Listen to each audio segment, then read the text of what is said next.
இந்த ஆராதனை இந்த ಸ್ತುತಿಗಳನ್ನ ದೇವರಿಗೆ கர்த்தருக்கு மகிமை என்பதை நீ முதலாவது புரிந்து கொள்ள. ಕರ್ತನಿಗೆ ಮಹಿಮೆ ಆಗಬೇಕು ಅನ್ನೋದನ್ನ ಫಸ್ಟ್ ಅರ್ಥ ಮಾಡಿ. வெளிப்படுத்த 4 அதிகாரம் ಪ್ರಕಟಣೆ ಪುಸ್ತಕ 4 9, 10, 11 வாசித்து பாருங்க. 9, 10 ನೀವು ಓದಿ ನೋಡಿ. மேலே சிங்காசனம் மேல் வீற்றிருந்து ಸಿಂಹಾಸನದ ಮೇಲೆ சதா காலம் உயிரோடு இருக்கிறவருக்கு ಯುಗಾಂತರಗಳಲ್ಲಿ ಜೀವಿಸುವವನು அந்த ஜீவன்கள் ಆ ಜೀವಿಗಳು மகிமையும் கனத்தையும் ஸ்தோத்திரத்தையும் செலுத்தும் பொழுது ಪ್ರಭಾವಮಾನ ಕೃತಜ್ಞತಾ ಸ್ತುತಿಗಳನ್ನ ಸಲ್ಲಿಸುವಾಗ 24 மூப்பர்களும் 24 சிங்காசனம் மேல் வீற்றிருக்கிறவருக்கு முன்பதாய் வணக்கமாய் ಸಿಂಹಾಸನದ ಮೇಲೆ ಕೂತಾತನ ಪಾದಕ್ಕೆ ಬಿದ್ದು விழுந்து சதா காலங்களில் உயிரோடு இருக்கிறவரை தொழுது கொண்டு ಸದಾ ಕಾಲವು ಯುಗಗಳಲ್ಲಿ ಜೀವಿಸುವಂತ ದೇವರಿಗೆ ಸ್ತೋತ್ರ தங்கள் கிரீடங்களை சிங்காசனம் முன்பதாக வைத்தார். ತನ್ನ ಕಿರೀಟಗಳನ್ನು ಸಿಂಹಾಸನದ ಮುಂದೆ ಇಟ್ಟರು. யாருக்கு முன்பதாக ஆராதனை செய்தார்? ಯಾರ ಮುಂದೆ ಆರಾಧನೆ? சதா காலங்களில் உயிரோடு இருக்கிற தேவனுக்கு ஆராதனை செய்ய வேண்டும். ಸದಾ ಕಾಲವು ಜೀವಂತವಾಗಿರುವಂತ ದೇವರಿಗೆ ನಾವು ಆರಾಧನೆ. 11வது வசனம் சொல்லுது, 11ನೇ ವಾಕ್ಯ, கர்த்தாவே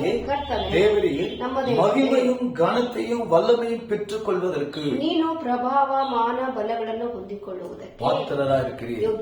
ಯಾರು இருக்கிறார்கள்? ஆராதிக்கிற தேவச்சன ಆರಾಧಿಸುವಂತ வாலிப தம்பி ரொம்ப கவனமா கேளுங்க வார்த்தை. யாருக்கு ஆராதிக்கணும்? மகிமையும் கனத்தையும் வல்லமையும் பெற்றுக் கொள்வதற்கு பாத்திரரா இருக்கிறீர்கள். அதோட இடத்துல நீரே சகலத்தையும் சிருஷ்டி உங்களுடைய சித்தத்தினால அவர்கள் உண்டானவைகளும் ಚಿತ್ತದಿಂದಲೇ ಉಂಟಾದ சிருஷ்டிக்கப்பட்டவைகளுமா இருக்கிறது. ನಿನ್ನ ಚಿತ್ತದಿಂದಲೇ ನಿರ್ಮಿತವಾದವು ಆಗಿದೆ.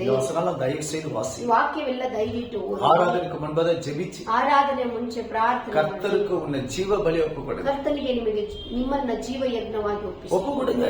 ಒಪ್ಪಿಸಿ. ರೋಮರ್ 12:1 சொல்லுகிறது. ರೋಮ 12:1 ಹೇಳ್ತದೆ, அப்படியே அந்தபடியே சகோதரரே, ಹಾಗೆ ಸಹೋದರರೇ, நீங்கள் உங்க சரீரங்களை ನೀವು ನಿಮ್ಮ ದೇಹವನ್ನು பரிசுத்த தேவனுக்கு பிரியமான ஜீவ பலியை ஒப்பு கொடுக்க வேண்டும் என்று. ಪರಿಶುದ್ಧ ದೇವರ ಮುಂದೆ ಜೀವ ಯಜ್ಞವಾಗಿ ಒಪ್ಪಿಸಿ ಕೊಡಬೇಕೆಂದು. நல்லா கவனிக்கிற இந்த வார்த்தை. ನೀವು ಗಮನಿಸಿ, உங்க சரீரங்களை ನಿಮ್ಮ ದೇಹ ஆராதிக்கிறவங்க, மியூசிக் வாசிக்கிறவங்க, கொயர்ஸ்ங்க, கூட இருக்கிறவங்க, அந்த ரேடியோ ஆன் பண்றவங்க, ரேடியோ ஆன் பண்ணி சவுண்ட் அட்ஜஸ்ட் பண்றவங்க, இதெல்லாம் ரொம்ப கவனமா கேட்கணும். ಬಹಳ ಗಮನವಾಗಿ சும்மா ஒரு வேலை செஞ்சுட்டு போறது கிடையாது. ಎಲ್ಲ ಒಂದು ಕೆಲಸ ಅಂತ ಹೋಗುದು. உங்கள் சரீரங்களை ನಿಮ್ಮ ದೇಹವನ್ನು தேவனுக்கு ದೇವರಿಗೆ பிரியமான ஜீவ பலியா ஒப்பு கொடுக்க வேண்டும். ದೇವರು ಮೆಚ್ಚುವಂತ ಜೀವ ಯಜ್ಞವಾಗಿ ನಿಮ್ಮನ್ನ ದೇವರಿಗೆ ಮೀಸಲಾಗಿ ಒಪ್ಪಿಸಿ, தேவனுடைய இரக்கங்களை முன்னிட்டு, ದೇವರ ಕನಿಕರವನ್ನ ಮುನ್ನಿಟ್ಟು, இப்படி நீங்க பரிசுத்தமான ஜீவ பலியாக வேண்டும் என்று, ಹೀಗೆ ನೀವು ಪರಿಶುದ್ಧ ಜೀವ ಯಜ್ಞವಾಗಬೇಕು ಎಂಬುದಾಗಿ தேவனுடைய இரக்கங்களை முன்னிட்டு, ದೇವರ ಕನಿಕರವನ್ನ ಮುಂದಿಟ್ಟು உங்களை வேண்டிக் கொள்கிறோம். ನಿಮ್ಮನ್ನ ಬೇಡಿಕೊಳ್ಳುತ್ತೇವೆ. எவ்வளவு தாழ்மையா சொல்ல பாருங்க. ಇಷ್ಟು ತಾಳ್ಮೆಯಿಂದ உங்களை வேண்டிக் கொள்கிறேன்னு சொல்ல. ನಿಮ್ಮನ್ನ ಬೇಡಿಕೊಳ್ಳುತ್ತೇವೆ. ஏன் தெரியுமா? ಯಾಕೆ? இதுதான் ಇದುವೇ உண்மையான ಆರಾಧನೆ. ನಿಜವಾದಂತ ಆರಾಧನೆ. ನೀವು செய்யத்தக்க புத்தி உள்ள ಆರಾಧನೆ. ನೀವು ಮಾಡತಕ್ಕ ವಿವೇಕಪೂರ್ವವಾದಂತ ಆರಾಧನೆ. ரெண்டு ஆராதனை இருக்குது. ಎರಡು புத்தி உள்ள ஆராதனை, ವಿವೇಕಪೂರ್ವವಾದಂತ ಆರಾಧನೆ, புத்தி இல்லாத ಆರಾಧನೆ. ವಿವೇಕಪೂರ್ವವಲ್ಲದ ಅವಿವೇಕವಾದಂತ ಆರಾಧನೆ. நீங்க எந்த ஆராதிக்கிறீங்க? ನೀವು ಯಾವ ಆರಾಧನೆ? 12:1 ரோமர் 12:1 பிரகாரம் ஆராதிக்கிறீங்களா? 12:1 ಪ್ರಕಾರ ಆರಾಧನೆ ಮಾಡ್ತೀರಾ? வெளிப்படுத்த 4, 9, 10, 11 பிரகாரம் ஆராதிக்கிறீங்களா? ಪ್ರಕಟಣೆ ಪುಸ್ತಕ 4, 9, 10, 11 ಪ್ರಕಾರ ಆರಾಧನೆ ಮಾಡ್ತೀರಾ? வெளிப்படுத்தல் 7 அதிகாரம் 10, 11, 12 பிரகாரம் ஆராதிக்கிறீங்களா? ಪ್ರಕಟಣೆ 7, 10, 11, 12 ವಾಕ್ಯದ ಪ್ರಕಾರ ಆರಾಧನೆ ಮಾಡ್ತೀರಾ? தயவு செய்து ದಯವಿಟ್ಟು என் அன்பு சகோதரர், ಪ್ರೀತಿಯ ಸಹೋದರ, கோபப்படாம, ಕೋಪಗೊಳ್ಳದೆ, நான் என் ஆவியில் ஏவப்பட்டதுனால ನನ್ನ ಆತ್ಮದಲ್ಲಿ ಪ್ರೇರೇಪಿಸಲ್ಪಟ್ಟು இது பேச வேண்டியதா இருக்குது. இன்னும் நிறைய பேசுவேன். ಇನ್ನು ತುಂಬಾ தேவன் எனக்கு அனுமதி கொடுத்தார். ದೇವರು ನನಗೆ ಅನುಮತಿ ಕೊಟ್ಟರೆ இதுதான் புத்தி உள்ள ஆராதனை என்று வேதத்தில் எழுது. ಇದೇ ವಿವೇಕಪೂರ್ವಕವಾದಂತ ಆರಾಧನೆ ಎಂಬುದಾಗಿ. நீங்க யார் வேணா ஆராதிக்கலாம், ಯಾರು ಬೇಕಾದ್ರೂ ஆராதிக்க அதிகாரம் இருக்கு. ಆರಾಧನೆ ಮಾಡೋದಕ್ಕೆ ಅಧಿಕಾರ, சந்தோஷமா ஆராதிக்க, ಸಂತೋಷವಾಗಿ ಆರಾಧನೆ, புத்தி உள்ள ஆராதனை செய்ய, ಆದ್ರೆ ವಿವೇಕಪೂರ್ವಕವಾದಂತ ಆರಾಧನೆ, கர்த்தரை மகிமைப்படுத்துகிற ஆராதனை, ಕರ್ತನ ಮಹಿಮೆಪಡಿಸುವಂತ ಆರಾಧನೆ, மனுஷனை பிரியப்படுத்துகிற எந்த காரியத்தை செய்ய, ಮನುಷ್ಯನ ಮೆಚ್ಚಿಸುವಂತ ಯಾವ ಕಾರ್ಯಗಳು ಮಾಡುವುದು உன்னோட முடிந்து போகிற காரியம் அல்ல. ನಿನ್ನೊಂದಿಗೆ ಅದು ಮುಗಿಯುವಂತದ್ದು. எத்தனையோ தலைமுறையா கர்த்தரை ஆராதித்து வந்திருக்கிறார். ಎಷ್ಟೋ ತಲೆಮಾರಿಂದ ಕರ್ತನ ಆರಾಧಿಸುವ யோவான்ல சொல்லப்பட்டிருக்கு, எங்கள் பிதாக்கள் இந்த மலையில தொழுது கொண்டார்கள் சொல்லுது. ಯೋಹಾನ ಪುಸ್ತಕದಲ್ಲಿ ಹೇಳ್ತದೆ, ನಮ್ಮ ಪಿತೃಗಳು ಈ ಬೆಟ್ಟದಲ್ಲಿ ಆರಾಧನೆ ಮಾಡಿ இன்னும் எத்தனையோ தலைமுறை ஆராதிக்க வேண்டும். ಎಷ್ಟೋ ತಲೆಮಾರು ಆರಾಧಿಸಿ. நீ தாறுமாறாக ஓடுகிற பெண் ஒட்டகமே மாத்திரம் இருக்கிறார். ಮನ ಬಂದಂತೆ ಓಡುವಂತ ಹೆಣ್ಣು ಒಂಟೆಯಾಗಿ ಮಾತ್ರ. அடுத்த வாலிப தலைமுறைக்கு நீ வழிகாட்டியாயிரு, அவர்களுக்கு தாறுமாறான வாழ்க்கை அமைத்து. ಮುಂದೆ ಯೌವನಸ್ಥ ಮಕ್ಕಳಿಗೆ ನೀನು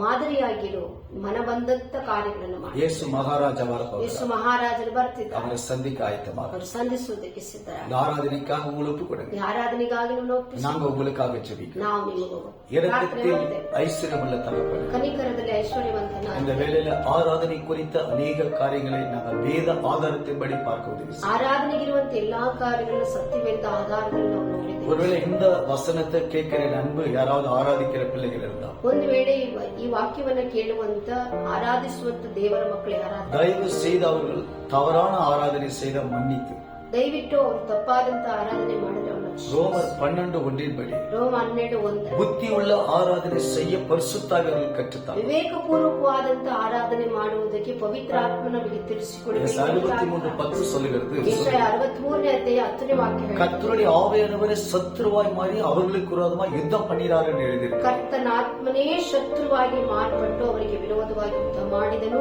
பிள்ளைகள் ஆராதனை ಈಗ ನಿನ್ನ ಮಕ್ಕಳ நாம மகிமைப்படணும். ನಿನ್ನ ನಾಮ மகிமைப்படுத்துறது தான் ஆராதனை. ನಿನ್ನ ಮಹಿಮೆಪಡಿಸುವಂತದ್ದೇ, மனுஷனை பெரியப்படுத்தல, ಮನುಷ್ಯನ ಮೆಚ್ಚಿಸುವಂತ ಸರ್ವ ವಲ್ಲಮಲ್ಲ ಜೀವನುಳ್ಳ ದೇವனுக்கு முன்பதாக நம்ம ஆராதிக்கிறோம். ಸರ್ವಶಕ್ತನಾದ ದೇವರು, ಜೀವವುಳ್ಳ ದೇವರ ಮುಂದೆ ನಾವು ಆರಾಧನೆ ಮಾಡ್ತೀವಿ. இந்தியா முழுவதும், ನಮ್ಮ ಇಡೀ ಪೂರ್ತಿ கர்நாடகம் முழுவதும், ಕರ್ನಾಟಕ, உலகம் முழுவதும் ஆராதிக்கிற தேவ பிள்ளைகளுக்காக துதிக்கிறோம். ಆರಾಧಿಸುವಂತ ದೇವರ ಮಕ್ಕಳಿಗಾಗಿ அவர்களுக்கு பூமியில வைத்ததுக்காக துதிக்கிறோம். ಅವರನ್ನ ಈ ಭೂಮಿ ಮೇಲೆ ಇಟ್ಟದಕ್ಕಾಗಿ, அவர்களை கொண்டு அநேக ஆராதனை அநேக லட்சங்களை கோடிகளை ரட்சிப்பதற்காக துதிக்கிறோம். ಅವರ ಮೂಲಕ ಅನೇಕ ಸಾವಿರ ಲಕ್ಷ ಜನರನ್ನ ನೀನು ರಕ್ಷಣೆ ಮಾಡುವುದಕ್ಕಾಗಿ, புத்தி உள்ள ஆராதனை செய்ய எங்களுக்கு கற்றுத்தாங்க.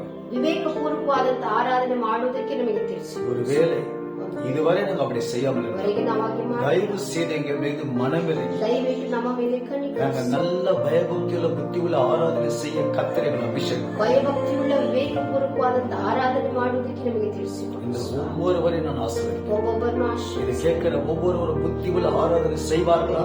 ಇದನ್ನು ಕೇಳುವಂತ ಒಬ್ಬೊಬ್ಬರು ವಿವೇಕಪೂರ್ವಕವಾದಂತ ಆರಾಧನೆಯನ್ನು ಮಾಡಲಿ. கர்த்தருடைய ஆவி அவர்களுக்கு போதித்து நடத்தி ಕರ್ತನ ಆತ್ಮನವರಿಗೆ ಬೋಧಿಸಿ நல்ல பாடல்களையும் ಒಳ್ಳೆ ಹಾಡುಗಳು, நல்ல கிருபையுள்ள பாடல்களையும் ಕೃಪೆಯುಳ್ಳ ಹಾಡುಗಳು, வசனங்களை வைத்து ವಾಕ್ಯಗಳನ್ನು பாடல்கள் எழுதுவோம், ಹಾಡನ್ನು ಬರೆಯುವುದು, பாடுவோம், பரலோகத்தை துதிக்கவும் ಪರಲೋಕವನ್ನು ಸ್ತುತಿಸಿ தேவன் அவர்களுக்கு கிருபை செய்கிறார். ದೇವರವೇ ಅವರಿಗೆ ಕೃಪೆಯನ್ನು ಅನುಗ್ರಹಿಸಿ. இந்த செய்தியை கொண்டு வர ಈ ವಾಕ್ಯವನ್ನು எங்களுக்கு கிருபை செய்கிறார். ನಮಗೆ ಕೃಪೆ ಕೊಟ್ಟಿ உமக்கு ஸ்தோத்திரம். ನಿನಗೆ ಸ್ತೋತ್ರ. இயேசுவின் நாமத்தில் ஜெபிக்கிறோம். ಯೇಸುವಿನ ನಾಮದಲ್ಲಿ நல்ல பிதாவே. ತಂದೆಯಾದ ஆமென். Amen. Praise God. Praise the Lord. Hallelujah. Hallelujah. மகிழ்ச்சியா இருக்கிறோம். நீங்க நிச்சயமா புத்தியுள்ள ஆராதனை செய்யுங்க. ನಿಶ್ಚಯವಾಗಿ ನೀವು ವಿವೇಕಪೂರ್ವಕವಾದಂತ ಆರಾಧನೆ. இயேசு வரப்போகிறார். ಯೇಸು ಬರ್ತಿದ್ದಾನೆ. சந்திக்க ஆயத்தமாக. ಸಂಧಿಸಿ. God bless you. God. இயேசுவின் நாமத்தில். ಯೇಸುವಿನ ஆமென். ಆಮೆನ್.